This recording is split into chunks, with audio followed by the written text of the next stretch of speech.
मकर संक्रांत हा भारतीय हिंदू परंपरेतील धार्मिक सामाजिक सण.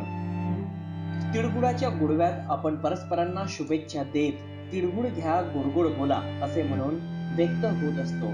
याच दरम्यान आपण मोकळ्या आणि स्वच्छंद आकाशात पतंग उडवून जणू आपण स्वतःच गगनभरारी घेत असतो.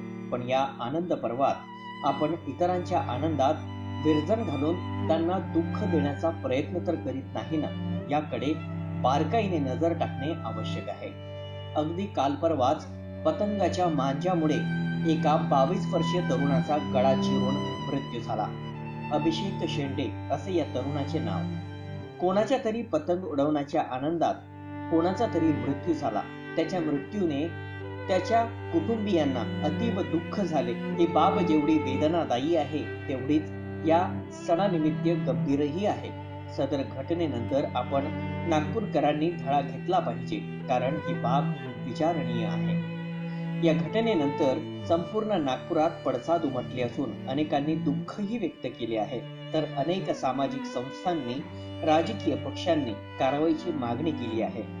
सोबतच नायलॉन मांज्यावर बंदीची मागणीही केली जात आहे. नायलॉन मांज्या हा मानवासाठी घातक आहेच, याशिवाय पशु पक्ष्यांसाठी घातक तसेच वेदनादायी आहे. आपण आपली पतंग कटू नये म्हणून नायलॉन मांजा वापरतो, पण हाच मांजा इतरांचे गळे चिरत आहे. तो घातक ठरत आहे. इतरांच्या जीवावर बेतणारे असे कृत्य करून खरे तर आपण अमानवी कृत्य करीत आहोत आणि आपल्या हातून या गोष्टी घडत असतील तर त्या सर्व बाबी अक्षम्यच म्हणाव्या लागतील. मांज्यामुळे घायाळ झालेले अनेक पशुपक्षी जेव्हा उपचारासाठी कोणी पशुवैद्यकीय रुग्णालयात घेऊन पोहोचतात, तेव्हा घायाळ पाखरांना पाहून, त्यांच्या वेदना पाहून वैद्य तसेच वैद्यकीय अधिकारीही गलबलून जातात. त्या पाखरांचे मांज्यामुळे चिरलेले गळे पाहून वैद्यकांचाही गळा दाटून येतो. ही बाबच मुळात वेदनादायी आहे. कदाचित त्यामुळेच डॉक्टर मीनाक्षी बाविस्कर यांनी थेट स्पष्टच केलं आहे की एकतर पतंग उडवू नका, नाही तर तुम्ही इतरांच्या जीवावर उठणार नाही असे वागून योग्य ती नीट काळजी घेऊन आनंदोत्सव साजरा करा. नमस्कार, मी डॉक्टर मीनाक्षी बावस्कर, सहाय्यक प्राध्यापक म्हणून काम करते नागपूर वेटनरी कॉलेज नागपूरमध्ये. सर्वप्रथम तुम्हा सर्वांना संक्रांतीच्या खूप खूप शुभेच्छा. स्पेशली मी वर्किंग वुमन आणि आपल्या सगळ्या महिलांना खूप शुभेच्छा देऊ इच्छिते आणि एक छोटंसं माझं मत मांडू इच्छिते. ॲज अ पशुवैद्यकीय डॉक्टर, म्हणजे मी वेटरनरी डॉक्टर आहे, ॲनिमल डॉक्टर. तर माझी अशी इच्छा आहे किंवा माझी अशी कळकळीची तुम्हा सर्वांना विनंती आहे की पतंगाचा उत्सव आलेला आहे, सर्व मान्य आहे, परंतु आपला जो संक्रांत सण आहे हा आपण कोणाला दुखवू नये आणि सर्वांनी चांगला पार करावा. जसं की आपण बघतो की पशुपक्ष्यांना आपण जो मांजा वापरतो त्याच्यामध्ये काचाची भुकटी टाकलेली असते, तर ती साधी आपण जरी बांधताना जरी आपल्या हाताला लागलं तर आपल्याला किती वेदना होतात. तर माझी अशी विनंती राहील की पशुपक्ष्यांना आपण त्रास देणारे कोणीच नाही आहे, तर पशुपक्ष्यांना तुम्ही त्रास न देता पतंग कमी उडवा. शक्यतोवर नाही उडवले तर खूप चांगलं राहील, कारण की पशुपक्षी आपल्यावर जो भरोसा ठेवतात आणि जे स्वच्छंद आकाशामध्ये विहार करतात, तर आपण त्यांना दुखवणं खूप जास्त इनह्युमन आहे, म्हणजे अमानवीय कृत्य आहे. तर त्यासाठी मी तुम्हाला खूप विनंती करेन. मी पशुवैद्यकीय डॉक्टर आहे. माझ्या दवाखान्यामध्ये बरेच पशुपक्षी येतात. इतके भयानक इंज्युअर्ड असतात, इतके भयानक त्यांना जखमा असतात. त्या वेदना पाहून आमच्या लिटरली डोळ्यांमध्ये बऱ्याचदा पाणी येतं की म्हणजे माणूस असं कसं करू शकतो. तर एवढी माझी खूप विनंती राहील की आपण हा सण खूप छान साजरा करा, परंतु पशुपक्ष्यांना कुठलंही दुखवू नका. सरते शेवटी तुम्हाला संक्रांतीच्या खूप खूप शुभेच्छा. यात पुन्हा एक गोष्ट अशी की आपण एखाद्याचा बळी घेत नाही तोपर्यंत सुधारणार नाही का? म्हणजे प्रत्येकच गोष्टीला बळी द्यावाच लागेल का?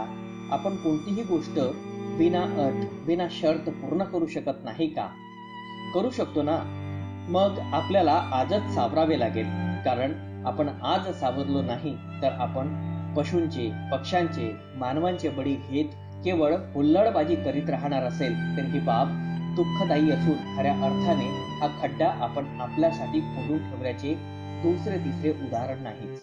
आज काही माणसं शहाणी झाली आणि म्हणूनच त्यांनी पतंगाच्या हुल्लडबाजी विरोधात दंड थोपटून कारवाईची मागणी केली आहे. आपण सारेच या हुल्लडबाजीत मशगूल असू तर मग पुढाकार कोण घेणार, म्हणून हा पुढाकारही महत्वाचा ठरतो. सतीश उके नामक या व्यक्तीने पुढाकार घेत न्यायालयीन मित्र म्हणून नायलॉन मांजा विरोधात याचिका दाखल केली आहे. खुद्द न्यायालयाला यात निर्णय घेण्यास बाध्य व्हावे लागले. तसेच स्वच्छ शासन प्रशासन देऊ करणाऱ्या आप सारख्या राजकीय पक्षाने देखील यात उडी घेत महानगरपालिकेच्या आवारात आवाज उंचावून नॉयलॉन मांजावर बंदी आणा म्हणून जोरदार विरोध केला आहे.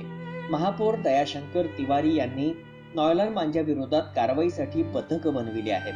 यात ते स्वतः जातीने लक्ष घालत आहेत. इव्हन आतापर्यंत अनेकांवर कारवाई सुद्धा केली आहे आणि धाडसत्र सुरू केले आहेत.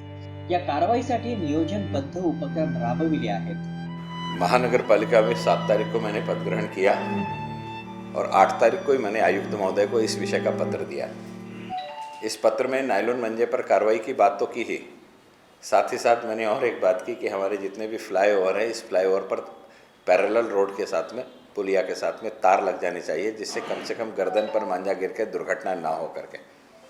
आयुक्त महोदय ने उस पर काम भी किया. मैंने उनसे पर्सनल चर्चा की कि हमारे एनडीएस के साथ में कुछ हेल्थ वर्कर भी साथ में दे दिया जाए तो टीम बड़ी हो जाएगी करके. आज करीब करीब 80 जगह पर नागपुर महानगर पालिका की टीम ने आज रेड मारी है और उनको दंड किया है. एक जगह तो 10,000 रुपये की राशि का भी दंड नागपुर महानगर पालिका के माध्यम से किया है. मंजे के कारण जिस बेटे का देहांत हुआ है उसकी भरपाई महानगर पालिका नहीं कर सकती, उसका हमें अत्यंत दुख भी है. लेकिन आने वाले समय में आक्रामकता से हम कार्रवाई कर सके, इस दृष्टि से हम लोग प्रयास करेंगे.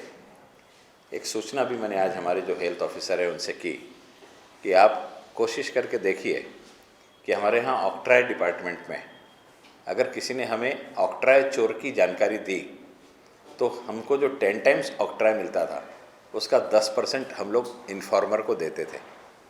क्या हम इस कानून में भी इन्फॉर्मेशन देने वालों को दंड की 10% राशि दे सकते हैं क्या करके?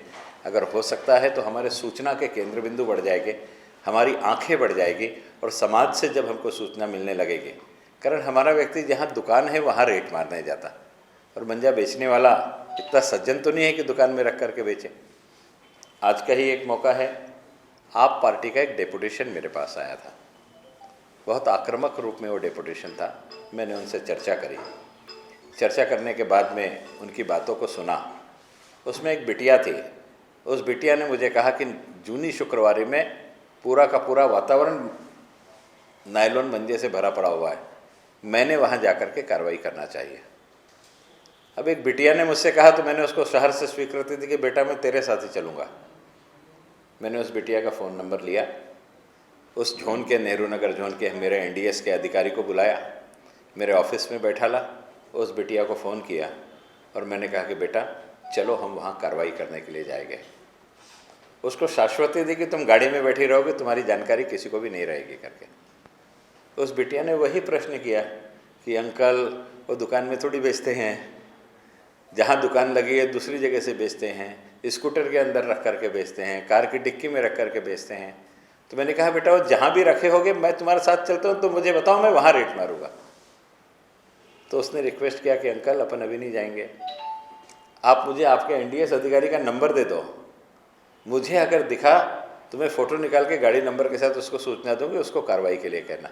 मैंने दोनों का नंबर इंटरचेंज कर दिया, दोनों को एक दूसरे का नंबर दे दिया. अब यह विचार भी उनकी तरफ से आया था कि अगर आप पुरस्कार की राशि रखेंगे जिसने सूचना दिया है तो शायद आपको अच्छी सूचना आ सकती है. कोई भी अच्छी सूचना उन्होंने दी, मैंने तुरंत अंगीकृत किया. मैंने उसको आगे अग्रेसित कर दिया कि भाई इस प्रकार से पॉलिसी बनाओ कि इन्फॉर्मर को भी मिलने वाले दंड में से हम 10% दे सके तो हमको ज़्यादा सूचना आएंगी, हम ज़्यादा तक की कार्रवाई कर सकेंगे. पतंग उड़ाने वालों पर हम लोग आज तक कार्रवाई नहीं करते थे, लेकिन आज हमने उन पर भी कार्रवाई प्रारंभ की है. कल भी आक्रामकता के साथ में जो नायलॉन मंजे से पतंग उड़ा रहा है उस पर हम लोग कार्रवाई करेंगे.